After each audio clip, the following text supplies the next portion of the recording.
আজকে আর কোনো তরকারি দিয়ে ভাত খেতে ইচ্ছে হচ্ছে না, তাই ভাবলাম একটু ঝটপট কোনো একটা রেসিপি করে ফেলি। তোমরাও দেখে নাও, এই রেসিপিটা না খুব সহজে আর খুব তাড়াতাড়ি হয়ে যায়। এই যে এখানে একটু সর্ষের তেল দিব। সর্ষের তেল দেওয়ার পরে এখানে দুটো শুকনো লঙ্কা দিতে হবে।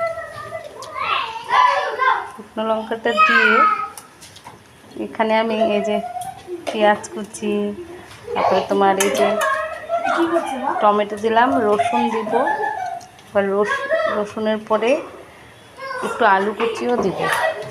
আলু কুচিটা দিয়ে এবার ডালগুলো সব ধুয়ে রেখেছি, ডালটা দিয়ে এটা সম্পূর্ণ ডালটা দিয়ে